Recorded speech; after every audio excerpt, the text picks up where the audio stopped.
Welcome to the Product Boss Podcast, where we help product-based businesses grow their sales and improve their strategies. Hey everyone, I want to introduce you to my co-host and biz bestie, Mina Kumlo-Sitep, an Amazon guru that has built a multi-six-figure product-based business. And introducing the other half of the Product Boss, Jacqueline Snyder. She has helped launch and grow over 500 fashion apparel and accessory brands, even one of her own. And together, we share our inventory of secret weapons that will help you dig deep and do the work it takes. Are you ready? Let's build together. Hey everyone, and welcome to the Product Boss Podcast. I'm your host, Jacqueline, with my co-host, Mina. Hey, Mina. Hey, Jacqueline. So today we are going to talk about creative ways to gain visibility and moving the needle forward to increase sales. We really want to focus on how you can get your boots on the ground, what you can do to get dirty, get your hands dirty, and really move that needle towards getting more sales. We all talk about visibility. We all talk about social media, but is there a return on your investment? That is the goal. Sales, sales, sales. That's how we all have our businesses. So Mina, let's chat with our listeners today about some of the key things they can do to increase their visibility. Yeah, that sounds great. I think that we are hitting a lot of this in our mastermind and in our Facebook group community. People are wondering how they can really leverage social media, but more so, they really need to be thinking out of that social media box. What could they really be doing to move the needle forward that's has a bigger return on their ROI, that they're testing out things besides social media. So they're not putting all their eggs into that Pinterest basket or that Instagram basket. This is really to open up those creative ideas and to get you thinking and moving and hitting that pavement. So we were talking about how the grass is greener, or that sort of like social media envy, like Facebook envy. Especially within our masterminders, there are people in all different levels. So we've got 7-figure businesses. We have people that are just launching. There's a mix in the group, and everyone thinks that the grass is greener. Oh, this person's successful because they're getting X amount of sales, or they have this many followers. And the thing that we wanted everyone to realize is that everyone's in a different place. Their product category, their customers, everything's different, and everybody has this alternative way of selling. One thing might work for one and not for the other based on the product that you're working with. Yeah, for sure. And even in that business, certain things might not work with that specific timing. So like you might hit a wall because of the specific season, or just how much data you have as far as like the sales and the information that you have on your own business. So what we wanted to talk to you all about were some key things that we think would help you think outside of the box on really getting more sales and gaining that visibility. So we, like Mina said, that Pinterest box, Instagram, those are the key shiny things that we all talk about. People are building podcasts off it. There's courses you can take. But in the end, we're a product and we're slinging product. So if you have to sell it out of like the trunk of your car, or you're showing up at a flea market, whatever it is, we want you to sell, because by selling, you also are sort of getting data. So you're getting that data of what works, what customers are attracted to.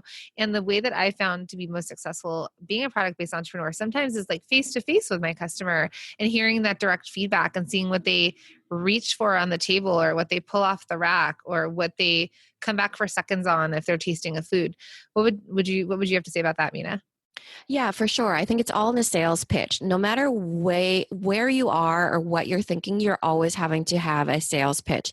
This is just like when you're having to describe yourself or your product to your neighbor. You're selling, you have a sales pitch. And these are just different ways that you can really hone that sales pitch and think of it in a different way where you're not constantly selling on social media only. Yeah. So leading into that, then I think when you know your sales pitch and you know your customer avatar, which we did in episode 16, Hello Ideal Client Avatar, is cross marketing with an aligned biz. So basically, if you can find a business that's out there that they align with you and your target customer avatar, then that is a great place to align and collaborate with to try and cross promote products. Yeah, so you're cross marketing and kind of offering this full range of services in a way because you serve the same person, you serve the same avatar. So it's a great way of reaching other people's markets, but really hitting what their needs are too. So you're kind of, it's a win win situation for sure when you're cross marketing. So we were talking about product earlier that, like, let's say you're doing a baby product or like an infant newborn product. And you could think about all that new moms would need that product. Okay, sure, you can go on Instagram and find, mom blogs and whatnot. But who's dealing with that new mom in the very, very beginning? Like who works with her one-on-one? It could be her pediatrician, it could be a nanny service, it Her could be doula. a doula, it could be a lactation consultant. If you think about the people that like a new mom has access to because you're pretty isolated, then who could you align with or pitch your product to? So if you're doing something for breastfeeding, for example, those would be the people that you'd want to approach to then promote your, let's call it, I don't know, like a bra, like a nursing bra. If you wanted to pitch your nursing bra to new moms, align with the people that they are working with as well and that they're paying and employing and getting services from. Yeah, because they probably have clients. They definitely have clients that are local. They're serving, moms that are in the hospital setting, for instance. They're working with nurses in a hospital setting. They're working with different consultants or service industry people that you might be able to align with as well. And it's not so much where you're collaborating with them so you can guest blog on a post and have it be online. This is like what we were saying, boots on the ground and really connecting face to face or via Zoom if you are not local, but also being able to get locally in front of the end client, the end customer. Yes. So we also have a client in the fitness industry, and she's aligning with a social media influencer that has nothing to do with the fitness industry, but does stuff with nutrition. And so they're going to cross promote because it makes sense for their customer, who is the same customer ultimately, but they would come to them for two different needs and wants. Yeah, the industry that does this really, really well that reminds me of is the wedding industry. So the wedding industry is very niche. They serve the bride, right? And they have event planners that refer makeup artists, for instance. So makeup artists, tanning, spray people, salons, everything like that the bride needs for her big day. So when you're thinking about people you can align with, think of people like that. There's the DJ, there's the videographer. There's so many people in every single industry and every audience that aligns with what you're doing, and really you're able to cross market and cross promote your services and products. Yep, they're the original influencers, like outside of social media, I mean, they literally are working one-on-one. And we were just saying, what would our clients do if they increase their sales? Like if you went from 1 sale a week to 10 a week, because even if you just got 10 orders all of a sudden on your phone because your affiliate or the person that you're cross marketing with had an event and they talked about it, and everyone, because it's that know, like, trust factor, they already know, like, and trust that person, that they're an expert at something. So then if they're all of a sudden recommending the spray tanner to you, you're going to be like, yes, I don't have to worry about like that going wrong. They've tried that person. I'm not going to end up looking like an Oompa Loompa. Great. I've got it, and that's the beginning of you. I always talk about a snowball. So that you start small. You start as a small snowball that starts to go down a hill, and then it gets bigger and bigger and bigger. Let's start small, something attainable, small wins that will keep you motivated to keep going. Yeah, and no connection is a lost connection, honestly. Even if we're not saying that you need to be connecting with people, only people that are useful to you. Connect with everybody and connect with people that there's no connection that's a bad connection. You'll always learn something from that relationship. So meeting just any person within your industry, that could lead to something long term that you don't even realize. And then also it could definitely just make you a better business person and a better person personally too. That person might benefit you. So this has happened in our masterminds, and it's happening in our Facebook group right now. But basically in our masterminds, we didn't even think about the fact that we actually brought multiple people together, that they Voxer each other and they chat outside of our mastermind, and also the connections that are being made in our Facebook group. So for example, you might be there and you might have something you're trying to attain. So You have your product, you want to know how to sell it, blah, blah, blah.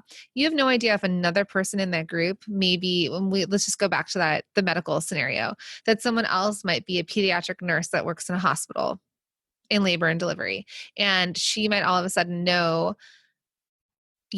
pediatric nurses that she can connect you to talk about your product. So basically what we're saying is that like these connections, just getting yourself out there and starting to talk and be in these groups, especially a product-based, let's say Facebook group, allows for you to make connections that we all were doing something else before we came up with our product.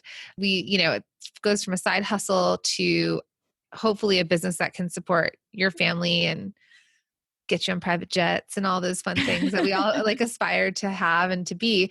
So just never knowing who you reach out to and who you chat with and what their connections are going to be. Like, oh, I actually have a friend that owns a kids store, blah, blah, blah, blah, blah. Or I have a friend that has a small grocers or a small market and they can like totally supply your snacks in there.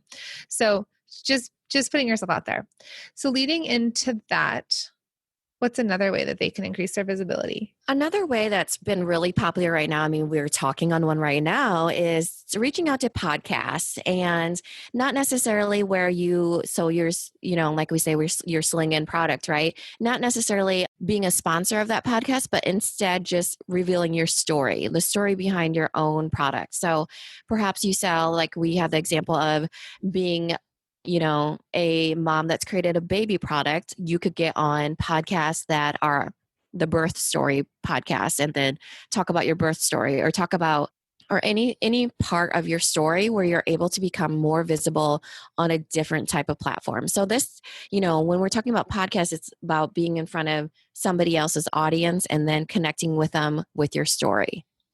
Yeah. So we have a client that's a plus size collection and she wants to think about how to be more visible. So let's just say there are podcasts. I mean, I know I follow women on Instagram that it's all about like loving your curves and that sort of thing. So she could get onto a podcast to discuss how she's serving their listeners, so she could pitch herself as somebody that is, more or less, is she an expert in body types? Well, maybe, because she's creating plus size clothing and she knows maybe what her customer needs and wants and how she's servicing them. So it could be how that was created and promoting that, or maybe she's teaching something, maybe it's like, maybe she's going on and she's teaching how to dress for your body shape.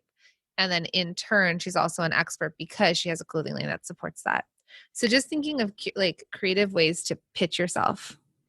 Yeah, and a podcast is a great way just to have a conversation, but allowing other people to listen in on it. So it's like a different way of selling because you're not really selling anything. You're just telling your story. And people are obsessed with podcasts, honestly. I mean, Jacqueline and I, there have been times where we've thought, is anybody out there even listening? But luckily we've had some people respond in our Facebook group, which we totally, totally love. People reaching out and saying, I love your podcast. You guys are great. And, we've loved all this information about products. So that really just, we know we're resonating somewhere. And that's the whole thing about podcasts. You're resonating with, one or two, it could be one or two people, honestly, but still, that you're hitting somewhere, And that's exactly what happened actually this weekend is we had someone say that they loved the podcast. They binge listened to it. They showed up in our Facebook group and then started asking questions from the podcast, which then led to us chatting and having this conversation in the group.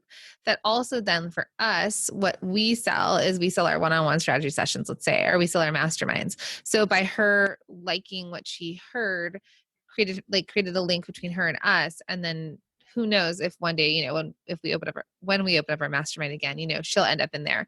But it's really just that you're trying to market yourself and you can get really big and you can try and get a publicist and you could try and get, onto influencers, but really who's better than yourself to sell your product, which leads you into making sure that you do have your sales pitch. Yeah. A call to some sort of, I say call to action in your podcast, but really it's somewhere to direct those listeners. So it's actually quite hard when you're sponsoring a podcast to be like, hey, go to my website and go here. That's why I don't really encourage people to, if you're a product-based business, there's a little bit of a disconnect because people can't see the product. So you're asking them to quit their binge listening and to go on to this website and then use this coupon maybe. So it doesn't have, it's a little bit harder of a call to action. Instead, here, the strategy is just to tell your story and they resonate with you on a deeper level, which makes them want to check you out more and follow you and become your friend essentially, maybe find you on social media. So your call to action could be instead follow us on Instagram, find me at the product boss on Instagram. And that is an easier way for them to connect with you rather than to go to your website and make a purchase. And so, just like as an example of visibility, I used to work for a celebrity. She had won an Emmy. I mean, she was on like a #1 show. Just she had a ton of visibility. And in that, we were given the opportunity to do a lot of sort of like runway shows. So we traveled the country. We did shows like in Miami and New York. We were on The View. We were on the Tyra Banks show. I mean, just a ton of stuff. And even when we did Vegas, so the show that Mina and I just came back from, the purpose of the Vegas The Magic show is basically it's where you're selling your collection for the season that you're selling for spring, summer, fall, winter. So we did at Tao, we did a runway show. We had tons of people there, but it was a party. And so it was a party. And so it was not a place that people were buying. So was there a return on our investment? I don't think so, because then we were at the trade show and then I sat there in the booth and made 0 sales. So you have to think about the ROI on it all and the visibility and what you're doing and the effort in versus what you're going to get out of it. Yeah, for sure. Lots of visibility, even if you're a celebrity, might not result in lots of sales. So you really have to have a clear vision of where you're directing those people. It could be in sign up for my email list. Could be, like I said, find us on Instagram, any of those things, a very clear call to action where you're getting to connect with them later off the platform. Yeah. So if you can't get sales, you're at least trying to get email addresses so that you can connect with them and you can continue to connect with them as your company grows and as you start to promote new things, or if you are going to be on a podcast or whatever you're doing, you're aligning with somebody and they're going to have an event and you're kind of pitching that, like, go to this event where so-and-so is going to have my product on display. Yeah. So the next way that we thought of getting more visibility is something that's so popular right now, and you're only going to see it more popular, and that is subscription boxes. Subscription boxes are popping up everywhere, and they're not even like monthly ones. Some of them are bi-monthly. Some of them are quarterly, so there's so many different people are really making subscription boxes their own for sure. So there's makeup ones, there's Harry Potter ones, and there's a subscription box for everything. So that's another way is to connect with a subscription box and see if you can get onto there.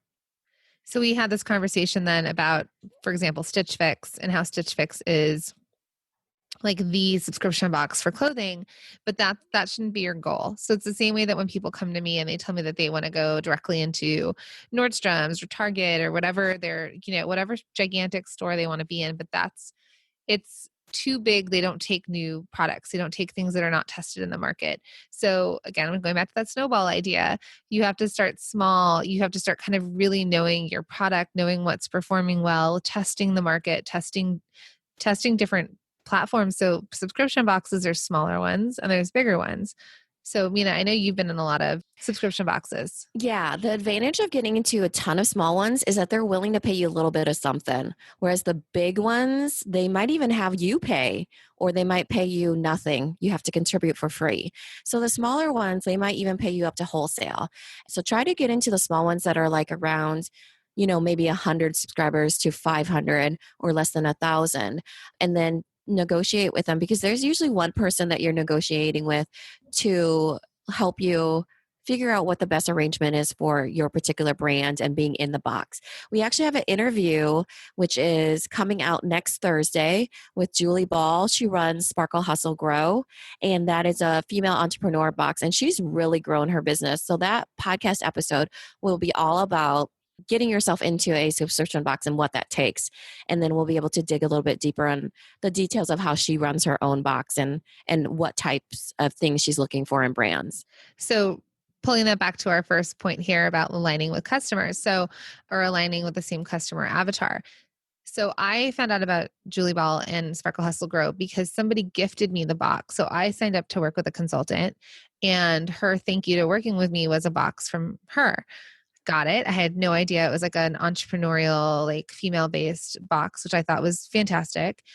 And then what did I do? I turned around and I gifted it to my clients for Christmas. So that's how basically I'm a CEO. I've got my own clients, I've got a business, and I also have very similar customers. And so I was basically gifted a product, then bought that product and gave it away to my clients. So right there is that sort of like chain of events that went from one purchase to me. And then I think I bought 4 or 5 subscriptions after that. Yeah. I mean, just imagine that's off of one purchase. And so then those people that got that gift box from you might be purchasing as well, and just think, oh gosh, don't you just love like subscription box model? You get reoccurring monthly revenue. That would be the best, right? So one of those people could have subscribed and then that could be reoccurring money for Julie Ball, you know? But then also then for you and your product, if it's in there, for example, you're not in there every month. So that's true. And so, if I got it last month and then I sent it out, your product may not be going out again. But if you just want to talk about all the people that got it that month, they might love it if it's something that they need and want and they've tried out, because that's the point of these boxes, that you're getting into the hands of these customers. They get to try it out for free. They love it. They're just going to go and buy it again from you because you're the place that they get it.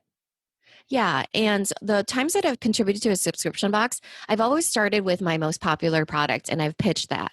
This is my most popular product. It's done really well. I'd love to contribute, thousands of this if I could. And so I've started with that. And then in another box down the line, like let's say in camp season, I've pitched clothing labels instead. So it's another way of cross marketing or cross promoting your own products to the same subscription box because you've already been in there. And that's a great point, though, that it was your best selling product, because you don't want to give your worst selling. Like, you're not trying to clear out of inventory on a subscription model, because that's sort of like your one chance to impress these people for them to be like, oh my God, this is awesome. I need more. So if you're selling your least favorite item, and that's, knowing what you need to know your brand, you need to know your products, you need to know the data on them. So basically if you give them your best thing, they're going to love it and it's going to lead them into buying more. Yeah. And even if you can break even, think of it as a marketing opportunity. So even if you're, minus $1 on every single one, your marketing budget could just have that subscription box as a marketing strategy. And, and then you're able to see if that had any return on investment of being in that box. And talking about the subscription box model, the end user, the end customer is usually a blogger or some person that's unboxing. So there's a experiential part of it where they're unboxing and they're showing what they're getting. So there's the possibility of them promoting it even more because they're a person of influence even in the dozens, like famous among dozens, right? So they get into that mentality of showing their own experience from it. I think there's something that you really only need 1,000 true fans. Like, if you have 1,000 true fans of something, then that's enough. So you might want 100,000 people to follow you. You might want 15,000 people to follow you. But if they're not true customers or fans, it's not going to go anywhere. Like, yeah, you get a bunch of likes, but are they buying? Because that's what it needs to come down to. Like, are they buying? Are you making money? Yeah. So the next one we've been talking about this a ton, so we're just going to spend a little bit of time on it, but it's the trade show strategy.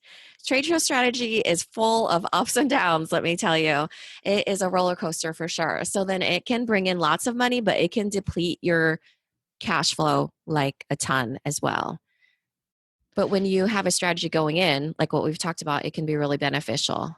Totally. So thinking about the trade shows, there's a few different versions of this. So there's the wholesale trade show. So those are basically when you go to market, where buyers will be at that market and they're buying wholesale. So if you're in furniture, if you're in food, if you're in clothing, whatever it is, if you're in home goods, children's wear, children's products, toys, there's a trade show for your product, and that's when the buyers go. So if you sell toys, there's a toy show and there are toy store buyers there. That's traditional. Then there's all these other types of markets that you can do, like whether you're going to a flea market. And when I had Cuffs Couture and I launched it back in the day and I had product, I went to the Pasadena, the Rose Bowl in Los Angeles and got a small booth. And I set up, and let me tell you, like, maybe I didn't make that many sales, but one, the experience was fun. Two, I was interacting with customers, and I was really able to see what they liked or didn't like. So instead of being online where, you know, you have no idea how long they're on your site, what they're looking at when they jump off, unless you do some sort of site heat map, I was able to sort of see that and talk to them and get their interaction. I think the best thing about a trade show is that it is your biggest course in sales. Like, it is hardcore selling, and you have to be at your best. So if you want to train your staff, send them off to a trade show and they will get, you know, the highs and the highs and the lows of the lows for sure, because there's some people that just won't talk to you and some people that love talking to you, and it's a fast learning curve. You figure out what your pitch is and what works and what doesn't work. And so think about this also. So there's also not the return of, because it's been here for a while, but the farmer's market, right? So there's certain products that can be taken to a farmer's market. There's also farmers markets that have really long wait lists to get on because they've got their vendors and you can't necessarily get in. And those are, let's say, like, those are your top priority. Those are the lists that people really want to get into, whatever it is, but you can't. So then you work your way down the list of what farmers market can you get into. It's like those sub markets. So again, like when I lived in LA, there was this small farmers market kind of in the middle of nowhere, and it was busy. It was the locals and it was busy, but it wasn't the one that happens like in Santa Monica or in LA where those are like the places. That's where trends are created and formed. And that's how, you know, businesses really get going. But again, like, you're testing that product, you're seeing how people respond, you're seeing what people buy, and that's going to lead you into knowing then what to pitch, you know, what to pitch if you're trying to get into a box, like a subscription box, or what you should really focus your time and efforts on.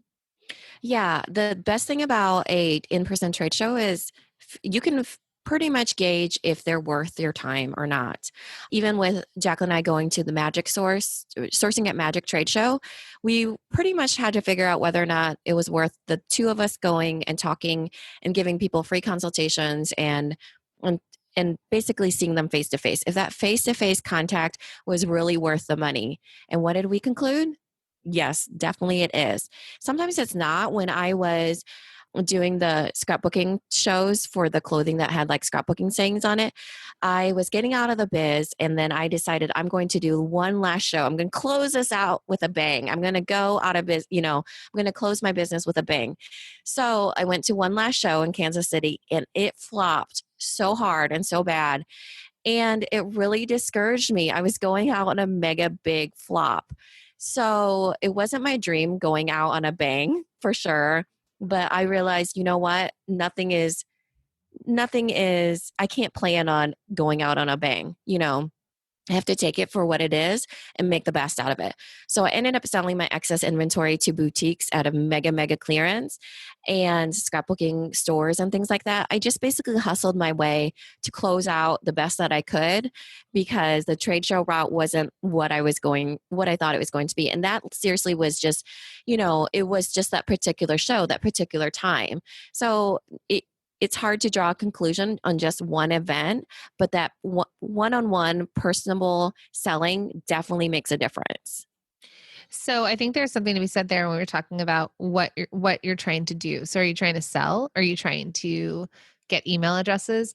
So this can work also at in-person events. So a perfect example, again, we're not talking about product, because Mina and I are a little bit more in the service industry in the way of the product boss in our masterminds.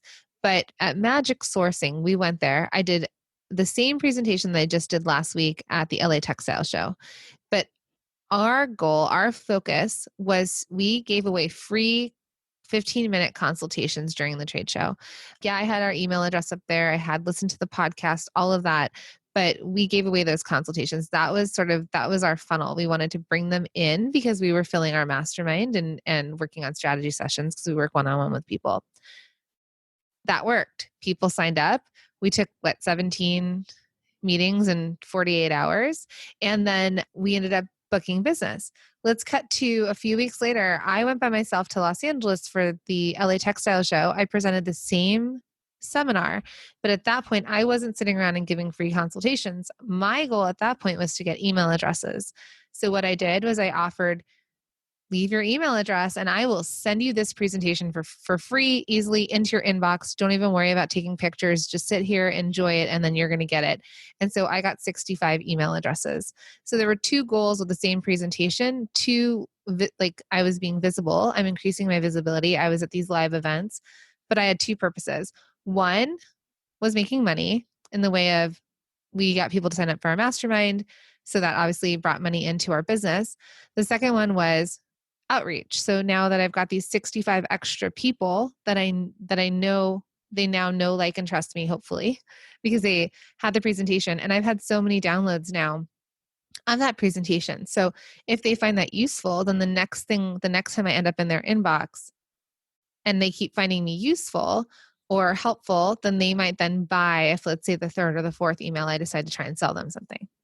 Yeah, for sure. So, thinking about that, it all is about the visibility. That's what it comes down to. So no matter what your kind of call to action is, whether it's to your goal, whether it to, hey, sign up for my email or sign up for a free consultation, it all is about the visibility and putting yourself out there and really knowing your sales pitch. And that's whether or not your service or your product. You need to know your sales pitch and make yourself more visible every single time you're giving that sales pitch.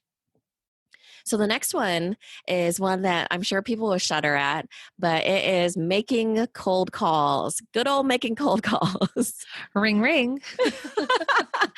I know that this sounds horrible and that maybe you think that people don't do this anymore, but they do. And it's actually cuts through the clutter immediately. So this is more effective when you're going business to business because obviously there's open hours. So when I first started Little Labels, I cold called camps to try to get into camps through the director. I would cold call daycares. Daycares, let me tell you, don't cold call them. They are busier than anybody on this planet, and they just did not have the time to listen. But the camps, it was pretty good. I got a lot of feedback. I could be cold calling nursing homes for my clothing labels, anything like that, where you're sitting down and talking to them, and there's never, just like there's not a wasted connection, there's never a wasted conversation.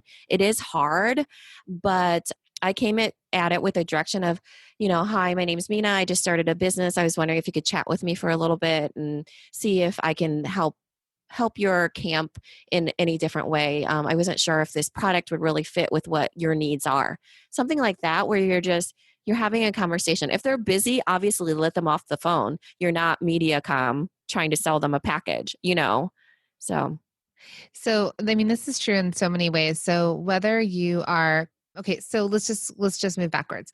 When I first got my showroom, because with Cuffs Couture, I went the traditional route. So I created a line and I made line sheets and I went to a showroom to try and represent me. They were my representation the same way that an actor has an agent.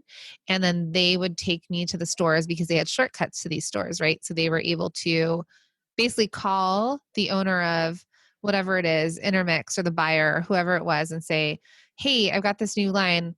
We love it. We know you're going to love it. We're having such great response. It's that know, like, trust. They're going to buy it. But let me tell you how I got that showroom. I was there for a sample sale, walked in, was wearing my cuff, and the buyer or the girl who worked there was actually, her name was Lauren. She worked there and she said, oh my God, I love that. What is that? Because I pulled my money out to pay her with it. And I was in an accessory showroom. And so I told her, I was like, oh, this is Cuffs Couture. I'm actually looking for a showroom because I had been in other ones and they weren't working well for me. Oh, that's awesome. I'm like, great. She's like, you should pitch that to the owner of the showroom. So I said, great. Can I have her email address? She's like, email's not going to work. She gets so many emails daily of people pitching their product. She's like, if you want her to look at anything, you need to bring in a line sheet, like personally bring it in and bring in a sample. So I went, I put the line sheet together, got the samples, brought it back. I got the showroom. And so it would be the same way, whether you're trying to get a showroom or trying to get a store, they're getting inundated with emails and line sheets. Take a look at my line sheet or take a look at my product. But if you've got the ability to call and chat with them or go in, because some of these store owners are actually still working in their store or meeting the sales rep or the sales girl, the sales guy, and making friends with them and saying and talking about your product, and they'll get really excited about it. And then they'll talk about you to the owner. Because ultimately, in the end, the sales rep, the person on the floor working directly with the customers, they're going to be your key person to selling. So right now, if you have a store list and you can go on and you can just cold call and say, hey, I've got this new line, I'm trying to pitch it, or however you want to explain it to them. Then follow up with, I'd love to email you the line sheet. Then, if they're interested, they'll give you their email address. You'll email the line sheet, and then you'll do a follow-up, and perhaps you do a follow-up phone call. Hey, did you get it? And you make sure that they opened it. You could also follow up with emails, but that one-on-one, because people aren't doing it anymore. Like millennials aren't even picking up the phone to call each other. They just text each other. So you are going to stand out by putting in some talk time. Yeah, for sure. And shout out to Natalie Actel of Biz Chicks podcast. The fortune is in the follow up. Did you listen to that episode? I did. So she just talked about the fortune is in the follow up, and that is with product or service. So the fortune is in the follow up on all these, places that you're calling. You need to follow up with them, whether it be an email, but emails are easy to ignore, you guys. So just pick up the phone call, and a lot of times they'll do it to be polite and they'll chat with you. But you never know. You might say something that hits with them and they might like it. So the fortune is in the follow-up for sure for this too. And cold calling is scary. That's why not a lot of people do it. So if it was easy, everybody would be doing it. So this is your advantage right there. It's hard. Just, the way that I was doing it when I was cold calling is I only allowed myself 5 phone calls a day. It is energy draining, and you have to work it into your days, because with me, talking one-on-one with somebody was so hard because I'm such an introvert in that way. I'm an introvert with extrovert skills is what I like to say. So when I'm at a trade show, I'm cool with it. I can chat it up, because that person's in front of me. Being on a phone call is very different. You don't know that person. They can't see your body language. They can't get your vibe, any of that stuff. So it does take a lot of energy when you're talking to them. But if you're, like we said, if you're a millennial and you're behind a keyboard, that's just so much easier. Hence trolls and internet stalkers, right? It's so easy to be mean and be nasty when you're not face to face, And it's easy to ignore people you don't know.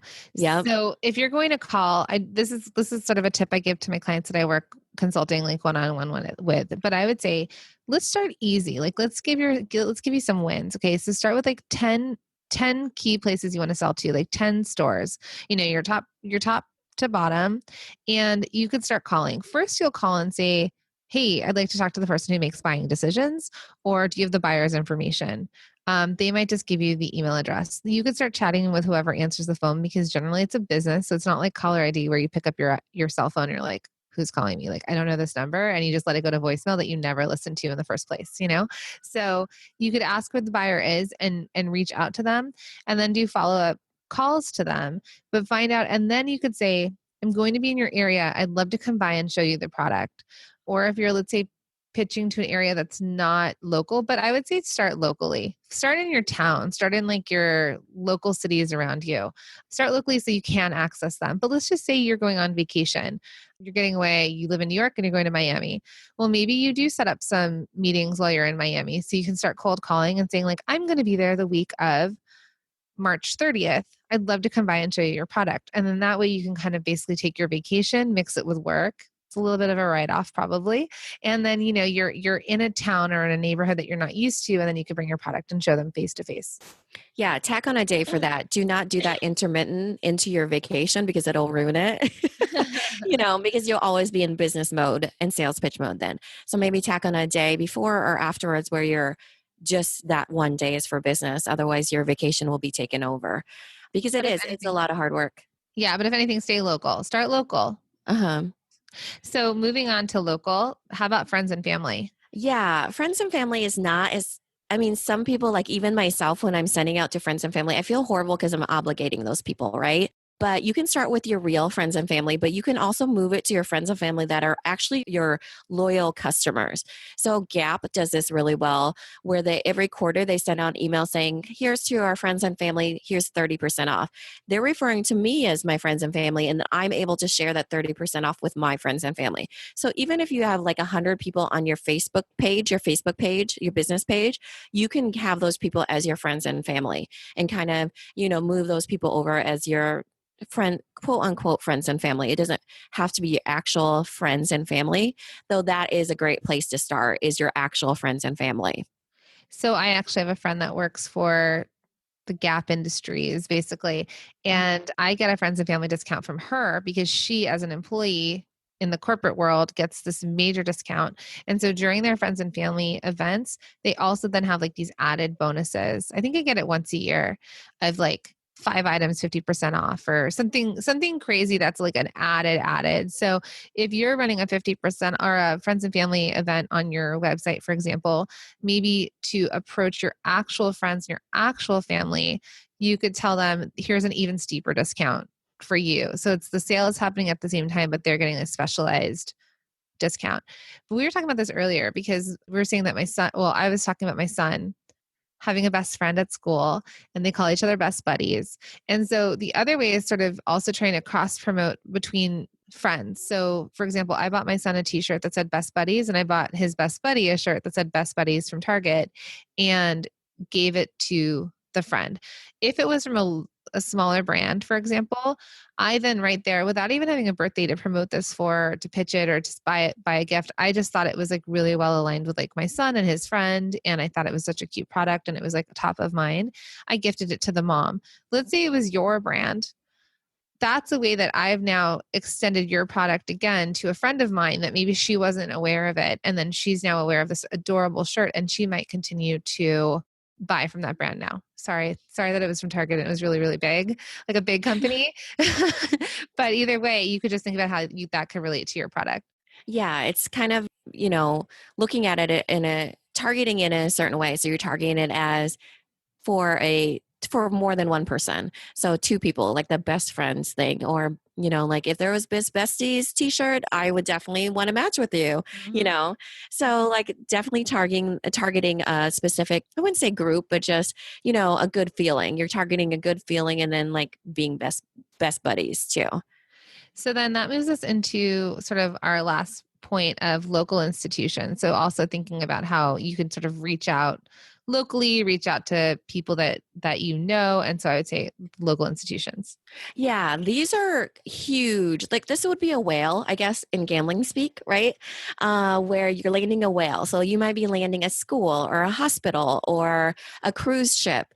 You get one of these and it will be easy breezy. I don't know if it'll be easy breezy, but it'll be easier for you to land to other people. So let's say you get into a hospital setting and you're able to get into their boutique or onto a specific floor. This is the Similac and Enfamil strategy right here. You get into the doctor's offices, and even if you get into 5, you've got it good because you're in front of your specific target audience and able to basically go down the line from there.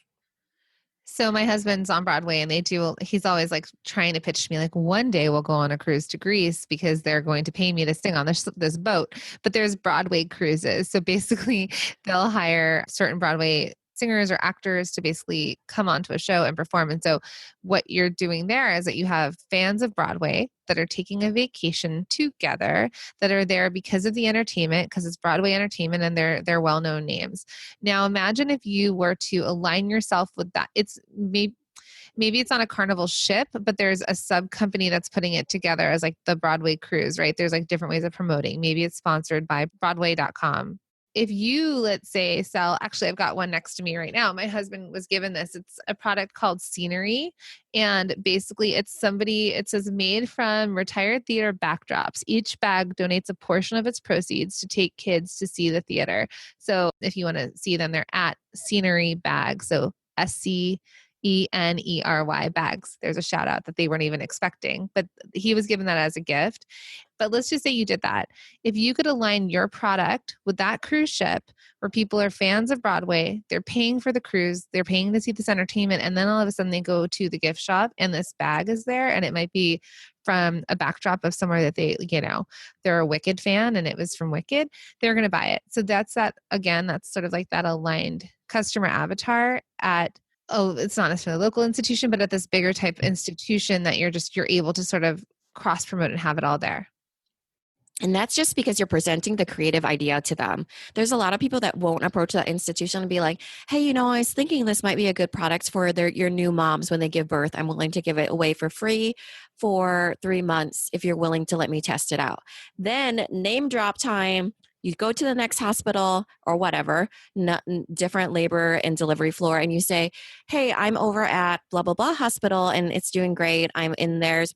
Are you willing to let me, do this for wholesale pricing?" Something like that, where you once you get that first big institution, you're able to do so much with that and leverage that opportunity. This is how I got into corporations and businesses, big businesses, when I was a graphic designer.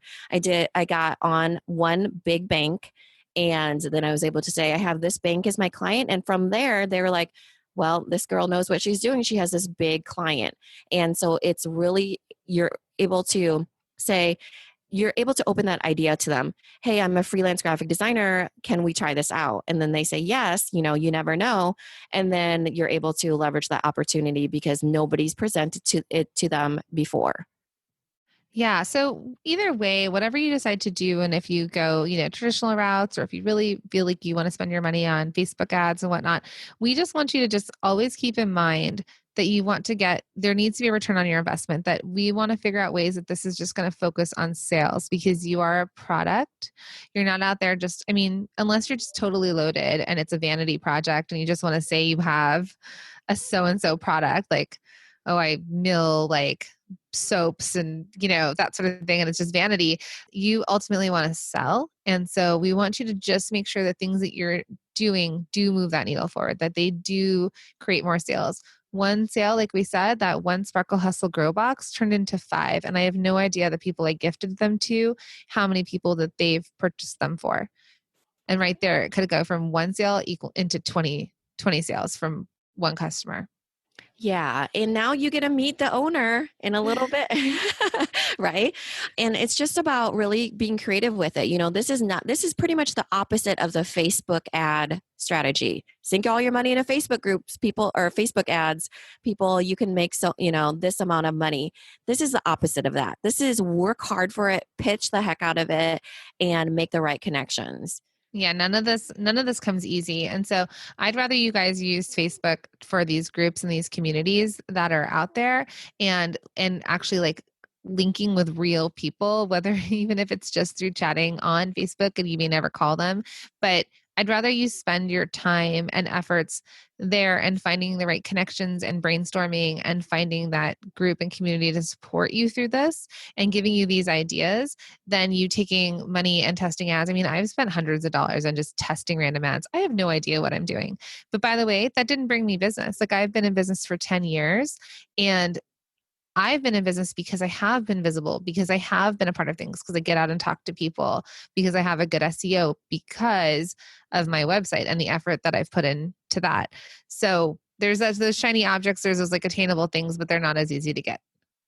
Yeah. You know what we should do for an upcoming challenge to make everybody accountable is we should do a cold calling challenge. Yeah. Find an accountability partner, cold call 5 people for every day for 2 weeks or something, and see and track it. See how well it's doing. And then since you have an accountability partner, that could serve as your person that's really pushing you along and helping you out. So we actually, let's do that. So on our Facebook group, and if you want to find it, it's on theproductboss.com. And at the bottom, it says join our Facebook group, right? Or join our Facebook community. Yeah. Join our Facebook community. I think. Mina built the site, so she knows it all. If you can't tell from listening to us, I was like, Mina, what's our? So we already have in one of our masterminds right now, we have in one of the hot seats, one of our clients brought up that she needs sales. And then the other client said, I do too. And I said, you guys are now each other's accountability partners. So we're going to do that. We're going to post something on our Facebook group, and hopefully you can find your partner there. And if you can't, let us be that person for you. We're here for you. That's why we've created this community and this group. And let's do it. Let's do that challenge of, what do we think? 5? Yeah. 5 cold calling potential customers. And just remember, it doesn't have to be so specific. It doesn't have to be exactly the same for each person. You could shift it a little bit. So then you're talking about something different. It could be like, I know it's scary because then you're thinking, oh, I have to get into wholesale. I have to do this. No, none of that. You just are really just figuring out how you want to serve this one customer. So here's an example. 5 people could be contacting, let's go back to that breastfeeding product type thing. It could be reaching out to two doulas, because one of the two, for example, you could reach out to two of them. You could reach out to one pediatrician's office, and it Mm-hmm. could be someone that your own kids go to. I mean, start there, start with your friends and family, start with the people you know. So it could be them, it could be two doulas, and it could be maybe you've got a friend that's having a kid, or like she's part of like a new mommy group, and maybe she can do a little event at her house where she invites all her mom friends over, and it's like cupcakes and nursing Yeah. products. Could be like a church Sunday school thingy, Yep. maybe not so much for, or something like that. It could be anything that's so out of the box that is just really reaching one person. Yep. It could be pitching the product boss to talk about your product on here. Whatever it is, you can just think of, out of the things that we've talked about, think of one way, at least for each topic, of something that you can do to put yourself out there. Yeah. Okay. Hopefully that was helpful, everybody, and good luck on your calls, and we will do it with you. Yeah. And we hope to see you in our community on Facebook. Thanks, everyone. Thanks, everyone. Loved this episode of the Product Boss podcast? Head over to iTunes to subscribe, rate, and leave a review. We would so appreciate it.